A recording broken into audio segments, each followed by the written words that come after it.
Olá a todos, este é o podcast da disciplina de didática.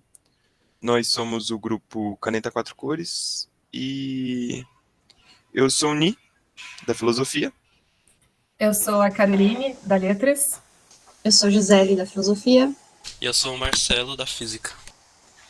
e o nosso tema escolhido foi a introdução à história do pensamento, que veio a partir de uma ideia geral, né, de tentar pensar a relação, obviamente, da história do pensamento que o professor vai tentar aí, bom, como vai se dar essa mediação entre o conteúdo, né, esse corpus, talvez, da história do pensamento, não só como um corpus, né, mas talvez como uma relação com a linguagem, como uma certa forma de intervir, de pensar o mundo, com o aluno.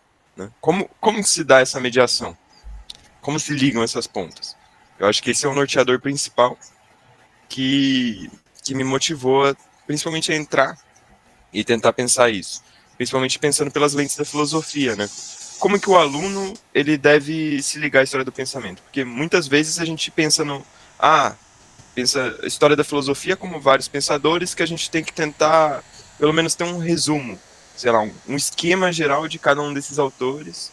Mas aí eu comecei a pensar que, bom, talvez não seja só isso, existem outras maneiras de se abordar o, o pensamento filosófico. O tema, para mim, tipo, eu me interessei por esse tema por causa do. Eu observei a aula de língua portuguesa no meu estágio, né? Eu fiz estágio na escola de aplicação, e eu queria entender como que os alunos do nono ano eles se relacionavam com o texto, né? E como, tipo, até que ponto ele entende o texto que ele está lendo e ele consegue, a partir disso, apreendendo o mundo a partir da leitura que ele faz. Então, tipo, o primeiro contato com a leitura, ele entendeu o que está fazendo, o que está acontecendo. No segundo contato, o que mais que ele consegue tirar desse texto, né? Aí eu queria entender mais ou menos como que funciona a mente e como que o jovem funciona e qual a relação do texto e o aluno do ensino fundamental 2. Eu acho que o que me motivou a pensar esse tema foi muito o que o Ni e a Caroline falaram, né? Tanto como o professor vai mediar o conhecimento para o aluno e, ao mesmo tempo, como o aluno vai se relacionar com aquele material textual, muitas vezes, mas não só, né? Pode aparecer em várias linguagens, da imagem, como ele vai se relacionar como o Ni falou, com esse corpus, né? E aí acho que foi essa a minha principal motivação. A minha principal motivação como estudante de física, e sabendo que física no Brasil só se tem no ensino médio, é saber como é que o aluno ele chega até lá. Quais são os conhecimentos que ele obtém durante o ensino fundamental dele. E é por isso que eu também estagiei em uma escola municipal de ensino fundamental, para entender mesmo como é que se constrói os conhecimentos iniciais sobre ciências, sobre a visão de mundo, sobre uma perspectiva naturalista, e também como é que se dá a educação matemática. Tudo isso visando conhecer o mundo através do olhar da física. Acho que aqui já fica claro que a gente tem cortes muito diversos e motivações muito diversas que levaram a gente a pensar esse tema. Eu acho que agora a gente podia pensar um pouquinho sobre as nossas experiências, né? Por exemplo, eu fiz o meu estágio na Guaraci. A Guaraci é uma ETEC, então tem um certo ensino voltado para a questão técnica, mas não necessariamente. E eu acompanhei as aulas de filosofia, que tinham um certo diferencial, né, em relação aos outros estágios que eu já fiz de filosofia, que era de ser uma professora de sociologia. Então, de começo, eu achei um pouco desmobilizador o fato de ser uma professora de sociologia dando aula de filosofia, porque quanto ao conteúdo filosófico, eu sempre achei que ele podia ter sido melhor elaborado, ou pensar mais esse entrar na história do pensamento por outras vias que não das que ela estava fazendo. Só que eu fui vendo que justamente por ela ser da sociologia, ela tendia a engajar muito conteúdo com as questões sociais, e não só sociais, mas também econômicas. Então, ela gostava de trazer questões particulares dos alunos, ou questões que aconteciam politicamente, e conseguiam, de certo modo, engajar, mesmo que fosse uma aula, sei lá, sobre Kant, ou, sei lá, até, acho que até os pré-socráticos, às vezes, ela conseguia trazer o aluno, e era muito estranho que ela conseguia fazer muitos alunos que não tinham interesse, assim, realmente, interesse, assim, de se engajar, sei lá, algum determinado autor, mas ela conseguia fazer com que esses alunos tivessem muito interesse num autor muito, sei lá, aleatório, assim, quanto às questões sociais, mas ela conseguia engajar nesse sentido. Eu acho que esse foi um diferencial que eu localizei. Não, na minha experiência de estágio, eu fiz na Teófilo Otoni, que é uma das escolas parceiras da USP, da FEUSP, e o que me chamou bastante atenção foi que nas aulas de ciências que eu acompanhei, as professoras nunca chegavam com conteúdo seco, botavam na lousa e já era. Elas sempre mostravam primeiramente alguma imagem do que ia ser apresentado.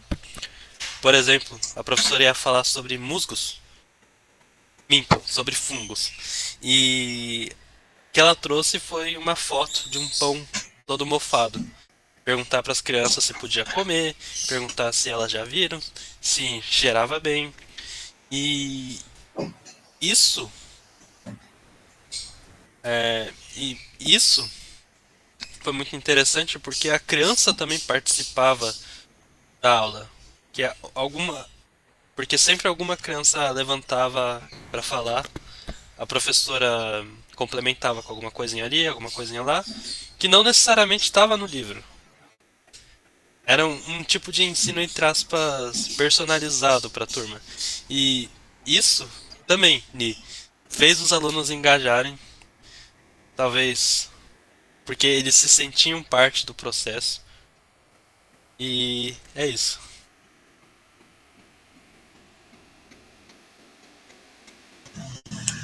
A minha experiência foi um pouco diversa da de vocês, né? Eu acho que também pela especificidade do lugar, né? Eu fiz o estágio no cursinho popular da Psico, que foi uma iniciativa dos anos 90, né? Se institucionalizou, então tem um espaço exclusivo, especial para o cursinho acontecer no Instituto de Psicologia.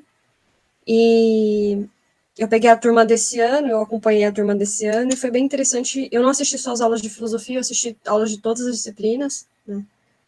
Todas mesmo, e aí foi bem interessante que nas de filosofia, que eu acho que são as que eu posso falar com um pouco mais de propriedade, eu vi uma coisa um pouco diversa acontecendo, que foi, bom, os estudantes precisam passar numa prova, né, acho que esse é o objetivo deles, então os professores já vinham muito com esse conteúdo duro, né, não tinha um tratamento personalizado, não tinha um cuidado, claro que tem um apoio emocional, um apoio psicológico importante, que acontece no cursinho pela pressão, mas era justamente a partir das citações, a partir dos textos, a partir da coisa mesmo, que os professores engajavam os alunos a pensar outras coisas, né? Então, você teve, por exemplo, um semestre de curso de História do Brasil,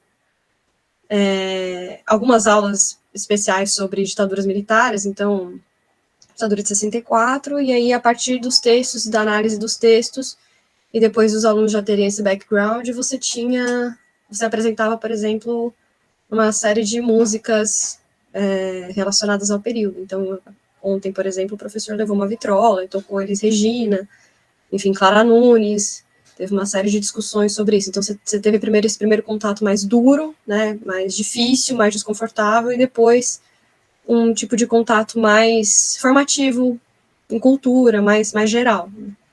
Então, foi mais diferente, assim. Como eu comentei, para complementar um pouco, eu fiz um estágio um pouco diferente da Gisele, eu fiz a escola de aplicação, e eu acompanhei duas turmas, o nono 1 e o nono 2, na aula de língua portuguesa. Então, eu fiz um foco maior só nas aulas de língua portuguesa, porque é a minha área, e eu queria entender como que os alunos estão se relacionando com a matéria de língua portuguesa, né? Porque tem toda essa falta de sentido, às vezes, que os alunos sentem com essa matéria. E aí foi muito interessante, porque a professora, ela procurou, a todo momento da aula, dar um sentido para a língua portuguesa, né? Que é o estudo do texto, o estudo da literatura e o estudo da gramática. E uma das coisas interessantes que ela fez e que me chamou muita atenção foi o diário de leitura, que eu vi em prática, no caso, né? É um diário de leitura para o ano, que aí a cada bimestre ela propõe uns 3 ou 4 gêneros textuais que o aluno tem que ler, procurar, no caso, né? Tipo, notícia, um cordel ou um romance. Tipo, em um bimestre ele vai ler uma notícia, um cordel e um romance. E aí ele vai colocar o nome nesse diário de leitura, vai colocar de onde ele tirou esse texto e vai fazer um resumo. E aí ele vai ter que trabalhar a escrita, né? Ele vai ter que ler o texto e trabalhar como que ele vai resumir o que ele entendeu desse texto para um outro leitor e fazer um comentário breve do que ele achou. Eu achei essa iniciativa super bacana. E ela vai trabalhar isso em sala a partir de um circuito de atividades. Ela vai dividir a turma em grupos e ela envia, no caso, né, 10 alunos para a biblioteca, e aí os alunos na biblioteca vão procurar o gênero que ela está pedindo. Eu acompanhei quando ela pediu o gênero cordel, né, e o gênero notícia. E aí, eu e a bibliotecária, a gente separou uns cordéis, eles tiveram que ler e fazer um breve resuminho. E aí, nesse momento, eles tiveram contato com a biblioteca em si, né, com os livros da biblioteca, então o ambiente estava favorável, o grupo também era um grupo pequeno, então teve todo esse incentivo.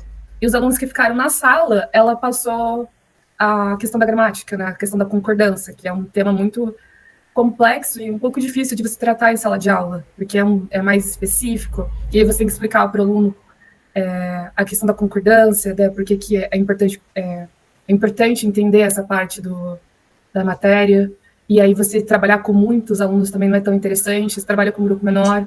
Então, eu achei muito bacana isso que ela fez. Ela deu um outro sentido para a matéria, ela deu uma outra perspectiva, para que não ficasse tão cansativo. E isso foi bem inspirador.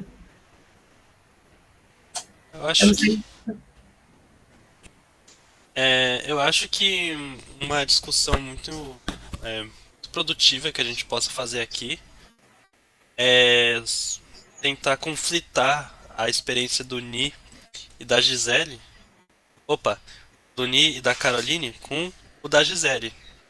Tentar entender qual que é a diferença da construção do pensamento em um ambiente escolar, cujo objetivo é formar um cidadão, e para um outro, cujo objetivo é só passar numa prova. Se tem alguma diferença substancial entre essas duas modalidades?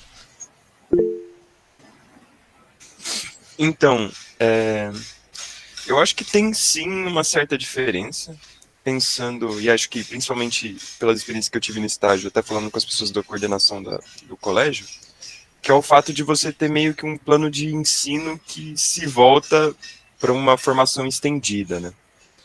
E eu também entrando agora no cursinho da FIFELESH, eu tenho um pouco de noção de como funciona essa organização do cursinho, que é realmente, bom, como a gente vai pensar, principalmente agora, né, como a gente vai pensar a revisão para as provas. Então, você fica se voltando, né, muitas vezes, pensando no vestibular. Até o que vai ser ensinado vai ser voltado a partir das questões que aparecem no vestibular. Por exemplo, e aí na área de filosofia, a gente teve que ver, o que caiu no Enem de filosofia para pensar os autores que devem ser estudados, mas não só os autores. Eu acho que tem uma certa abertura, que é você pensar você pode pensar talvez por blocos específicos e temas para pensar os percursos possíveis, né, de abordagem ali. Que eu acho que também tem uma certa abertura, né?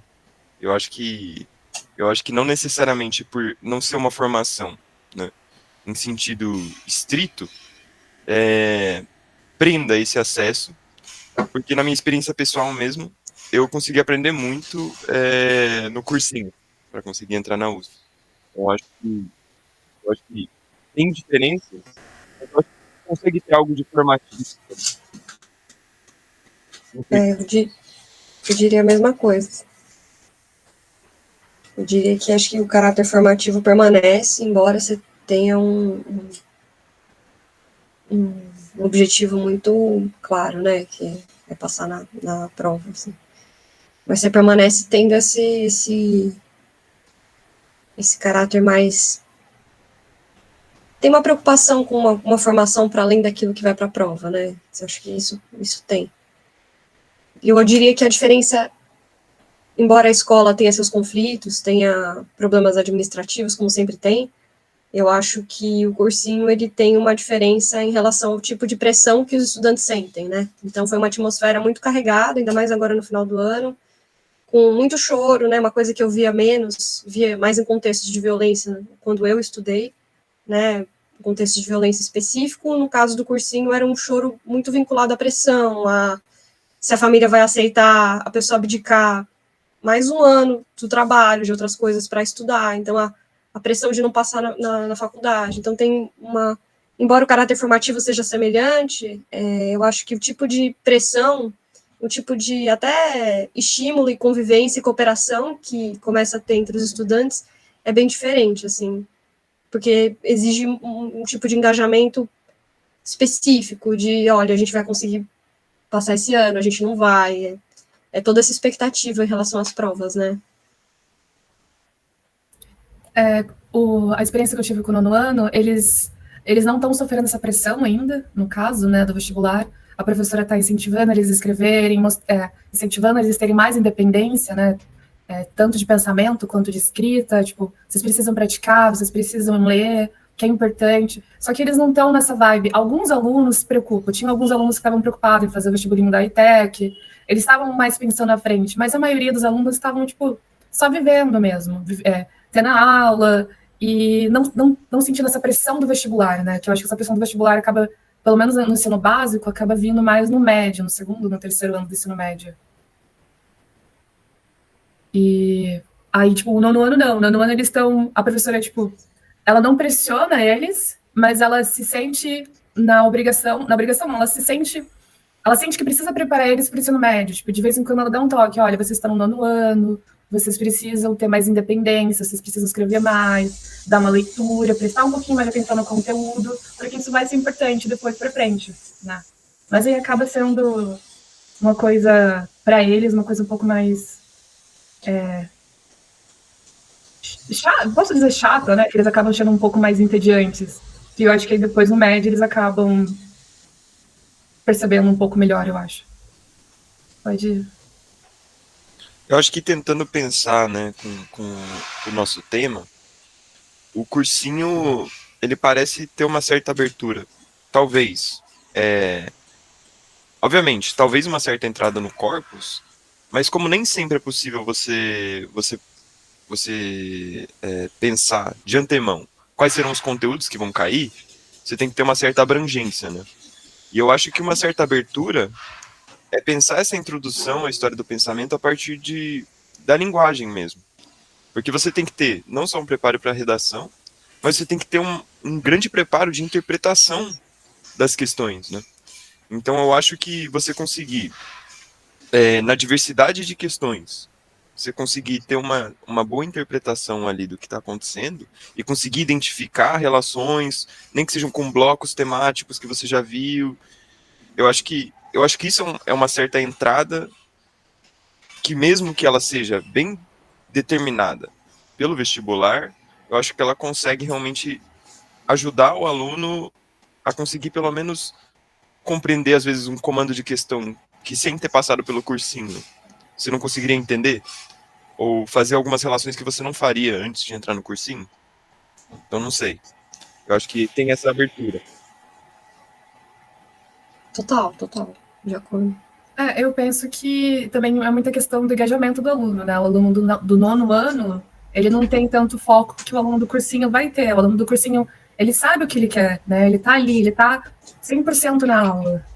E o aluno do ensino médio, do ensino fundamental, final do ensino fundamental 2, ele tá preocupado com outras coisas. Ele não tem essa dimensão. Alguns deles vão ter essa dimensão mais de pensar o futuro, pensar que precisa desse conteúdo. Outros já estão vivendo a própria vida, tipo, eles não estão preocupados com o vestibular, eles estão preocupados, tipo, no conflito interno deles, de amizade, amorosa, meu amigo vai, meu amigo não vai. Então, eu acho que tem essa questão de focos também, né? Eu acho que o Fundamental 2 os professores vão preparando, e é um momento de mudança, né? Os alunos estão constantemente mudando. Ele entra no Fundamental 2 no 6º ano, com uma mentalidade, e no 9º ano ele já sai uma outra pessoa, uma outra coisa, né? E aí a responsabilidade acaba pesando mais no ensino médio, né? Os pais acabam, no Fundamental 2, os pais acabam não prestando tanta atenção, porque eles falam, não, vocês estão crescendo, vocês precisam se responsabilizar, né? Os pais têm essa perspectiva dos pais também, né? Fundamental 1, os pais 100% presente ali, vendo caderno, vendo se fez atividade, não. No Fundamental 2, os pais vão começando a largar a mão dos alunos, né? Começando a soltar a mão, no caso. E aí eles têm que lidar com esse conflito enorme que é a puberdade, que a gente pode dizer que é a puberdade, né? E aí no médio começa a bater um pouco, e acho que o aluno do cursinho ele já tá com uma mentalidade mais... a cabecinha dele já tá um pouquinho mais, tipo, eu preciso me preocupar. E aí vem muita pressão, né? Vem tudo de uma vez. No meu último dia de estágio, eu acabei presenciando um projeto de uma professora que ela estava fazendo sozinha, de um cursinho pré-ETEC. Eram aulas resolvendo questões para ETEC, e o que me chamou a atenção é que não parecia um cursinho. E olha que eu sou da física, a minha matéria parece um cursinho desde a escola. A professora, ela levantava o astral de todo mundo participava também, sem exceção, e não tinha só gente do 9º ano, isso que é interessante. Tinha gente que tava estudando pré-tec por pura diversão, só porque a professora era muito legal. Isso foi uma experiência muito inspiradora pra mim. E até puxando o gancho, eu gostaria de perguntar pra vocês se houve uma experiência inspiradora nesse processo de estágio.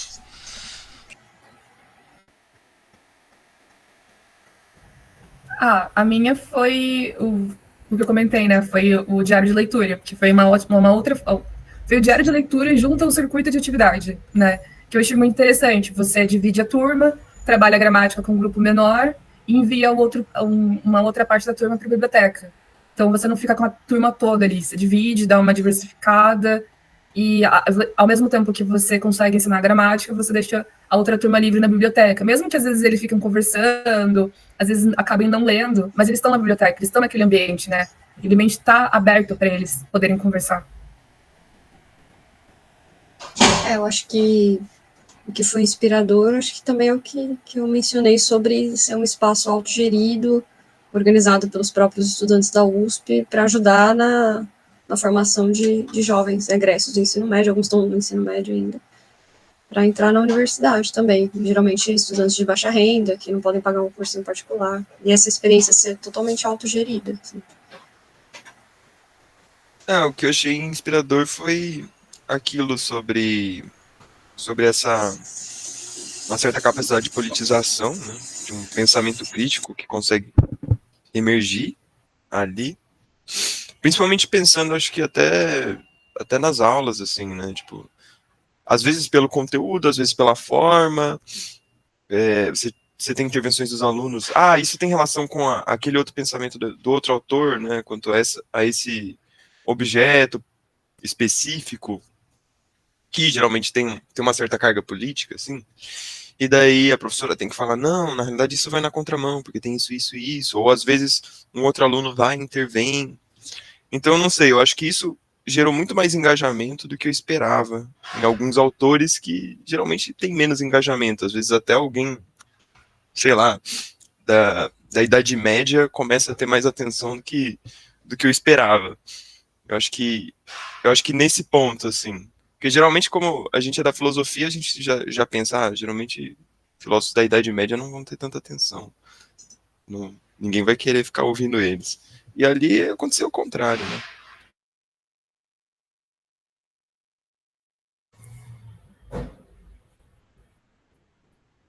Então, a nossa experiência, a gente fez estágio, né, que corroborou muito para a gente pensar o tema em si, o estágio trouxe uma experiência, o tema ajudou a focar um pouco do que a gente ia observar no estágio, e acho que é isso que o nosso grupo tem que apresentar para vocês, né, foi uma experiência para mim, foi uma experiência incrível, acompanhar, é muito inspirador você estar em contato com os alunos, com os adolescentes, você, estudar uma pedagogia, estudar um tema, mas tipo, dentro da licenciatura, mas depois ver ele em prática é uma outra pegada, é uma outra coisa. E é muito enriquecedor. Acho Só que estar em sala de aula. ponto da educação da comunidade também. Não tratar a escola como uma grande empresa, todo mundo participar, né? Isso também contou bastante pra mim. Ainda mais eu ter vindo de um estágio remunerado de uma escola muito grande, entrar em contato agora já adulto com uma escola que funciona por comunidade foi algo também muito inspirador. Não sei se todo mundo aqui concorda. Total. E eu acho que para fazer aquele gancho final, eu acho que a apresentação que a gente tinha feito a partir do B e pensando as relações pedagógicas, né?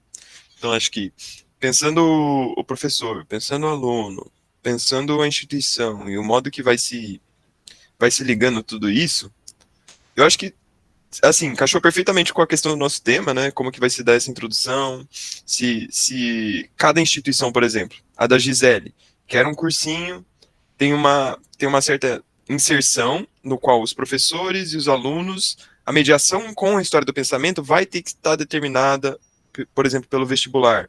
Você já tem uma determinação diferente da relação pedagógica. A relação pedagógica pode se dar de outro modo. Ou melhor, tem que se dar de outro modo. Já, por exemplo, numa ETEC, ou na escola de aplicação, que é uma educação pensada na formação mais prolongada, onde você consegue ter um certo acompanhamento, principalmente na escola de aplicação, porque as turmas são bem menores, né? A ETEC já tem turmas bem maiores, assim, que pela minha experiência.